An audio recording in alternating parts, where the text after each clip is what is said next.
Kansas City, there's a pretty gal named Mary Lou, and she plays the piano in a manner that is all too new. Here of late she's playing with a band. Let me tell you of this baby and the baby grand. When you hear a hot trombone, who's the power behind the moan? It's the lady who swings the band. Musical tributes to women are common. Musical tributes to instrumentalists and composers are less common. But musical tributes to instrumentalists and composers who are women are rare. The song we are hearing is such an example, a tribute to Pittsburgher Mary Lou Williams. Mary Lou Williams' early musical development followed a parallel trajectory to that of numerous other 20th century African American jazz artists, in that she demonstrated great musical skill at a very early age. She was born Mary Alfreda Scruggs in Atlanta, Georgia in 1910, but grew up in the East Liberty section of Pittsburgh. Exhibiting natural piano talent in early childhood, she was known as the Little Piano Girl and played at parties for prominent local families like the Mellons and Scaife, but without any formal music education, unlike many of her peers. From the mid-1920s and through the 1930s, she performed on the road, gaining fame in music circles as a big band arranger for Andy Kirk's 12 Clouds of Joy.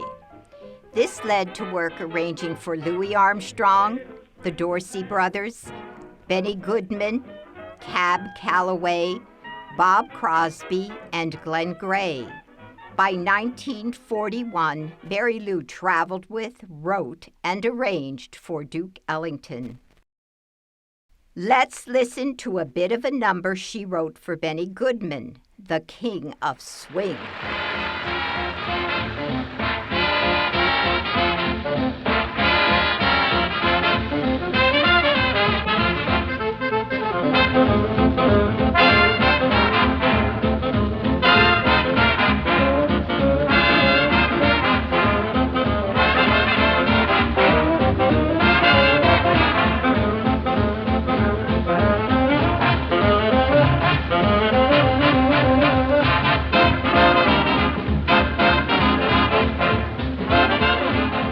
In the later 1940s, she moved to New York City at a time of intense creative jazz activity. Bebop was on the upswing, spurred by the likes of Dizzy Gillespie, Miles Davis, and Thelonious Monk. Mary Lou embraced it all. She defended the younger musicians who wanted to play the new jazz, and her apartment in Harlem became a creative meeting place for the best jazz musicians. Where Mary Lou Williams parted company with many of her fellow jazz artists was in her growth as a composer. She wrote over 350 works, with the long piece, The Zodiac Suite, a notable example. It began as a 12-part exploration of astrological signs on her weekly radio show. And after she rearranged several sections, she joined the New York Philharmonic in performing the suite at Carnegie Hall. Let's listen to a little of the section of the Zodiac Suite entitled Aries.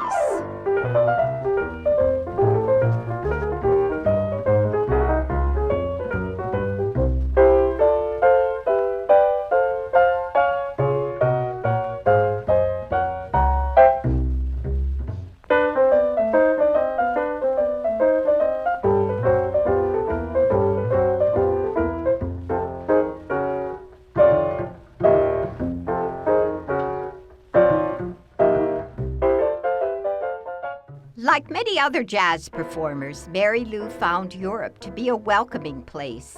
From 1952 through 1954, she was part of the expat jazz scene in Paris. After her return to New York, her life took another unique turn. She became a Roman Catholic and ceased performing for a time, devoting herself to religious activities and charitable works. After 3 years of semi-retirement, she appeared with Dizzy Gillespie at the Newport Jazz Festival in 1957. Not forgetting her Pittsburgh heritage, Mary Lou was involved in creating the Pittsburgh Jazz Festival in 1962. During this period, her religious emphasis led to the composition of the notable Hymn in Honor of St. Martin de Porres. After that, she composed 3 masses, including Mary Lou's Mass, which premiered in Pittsburgh at St. Paul's Cathedral in 1973. Let's listen to part of the Gloria from Mary Lou's Mass. Lord God, King, Father, Holy Spirit, Jesus Christ, Lord God, Lamb of God, Lord Christ, Son of God. We praise you, we bless you, we thank you, because you are who you are. Mary Lou became artist in residence at Duke University in 1977 and remained there, teaching jazz history until her death in 1981. She is buried in Calvary Cemetery in Pittsburgh. Mary Lou Williams' style expanded throughout her career, developing from big band swing piano in the 30s through bebop in the 40s and on into the greater complexities of the avant-garde in the 60s, retaining the status of a modernist over the years. As Duke Ellington explained, Mary Lou Williams is perpetually contemporary. Her writing and performing are and always have been just a little ahead throughout her career. Her music retains a standard of quality that is timeless. She is like soul on soul. Pittsburgher Mary Lou Williams. It's the lady who swings the band when the rhythm section gives you action. The lady at the keys is the main attraction, who makes dancers on the floor beat their feet and yell for more. It's the lady who swings